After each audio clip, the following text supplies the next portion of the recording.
কষ্ট চেপে রাখা মানুষগুলো মৃত্যু ব্যক্তির সমতুল্য। হ্যালো ভিউয়ার্স, আসসালামু আলাইকুম। আসলে আমরা যারা কষ্ট চেপে রাখতে পারি তারা আমরা মনে করি মানুষ, আমরা মনে করি সফল একজন মানুষ এই সমাজে।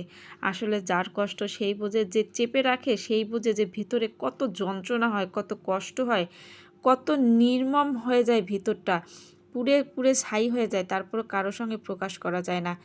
একটা মানুষ আছে যার কাছে নিঃস্বার্থভাবে নির্ভয়ে আমরা এই কথাগুলো প্রকাশ করতে পারি, আমাদের মনের কথাগুলো প্রকাশ করতে পারি।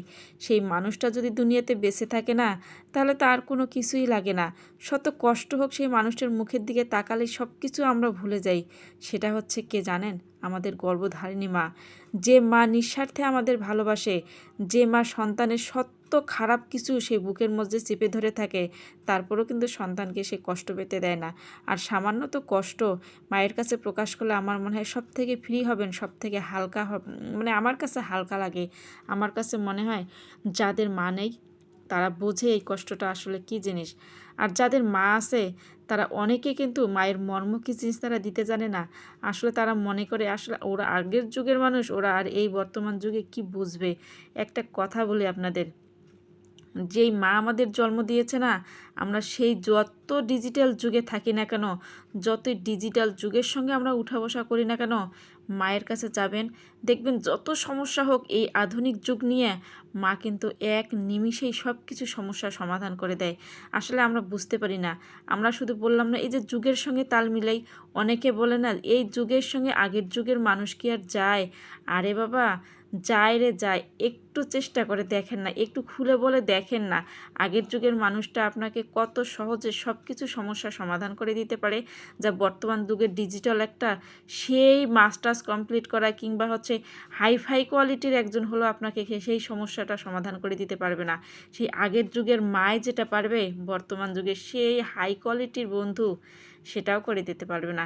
আর কিভাবে বলবো, আর কিভাবে বোঝাবো বলেন? আসলে যারা বুঝে তারা একটুকেই বুঝে, আর যারা না বুঝে তাদের সারাটা দিন প্রাইভেট পড়াইলেও তারা কিন্তু বুঝবে না। তাই সে এই জন্যই বলতেছিলাম যে কষ্টে যারা যারা কষ্ট বুকের ভিতর চেপে ধরে রাখতে পারে, আসলে আমরা মনে করি সফল। আমি মনে করি না তারা সফল। ঠিক আছে, সফল এক পাশে সফল, তার কষ্টটা কেউ জানলো না, তাকে আর দ্বিতীয়বার তাকে সেটা নিয়ে খোঁটা দিতে পারবে না। কিন্তু সেই জানে সে একটা জীবন্ত লাশ হয়ে পৃথিবীতে বেঁচে থাকে। আর সেই ব্যক্তিটা যদি আবার মা না থাকে, হায় রে দুনিয়া, কী আর করার, করার কিচ্ছু নাই, আমাদের সব কিছু মেনে নিতেই হয়। আচ্ছা, আপনাদের সঙ্গে কথা বলতে বলতে রান্নাগুলোও করে ফেলতেছি আমি। আমার রান্নাগুলো প্রায় আলু আর সিম ভাজি করে ফেলছি।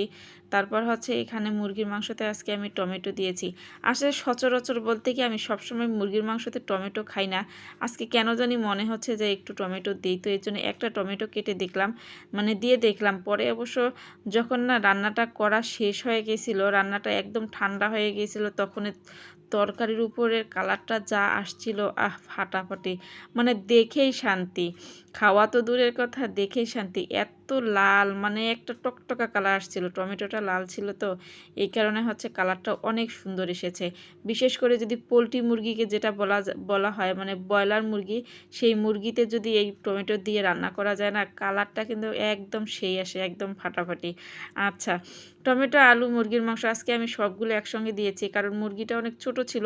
চিন্তা করলাম আবার কষাতে গিয়ে আবার আলু আবার সিদ্ধ হয়ে যাবে না, এই কারণে হচ্ছে একসঙ্গে দিয়েছি। একসঙ্গে কষিয়ে নিয়ে তারপর একটু পানি দিয়ে আবার একটু কষিয়ে নিয়েছি।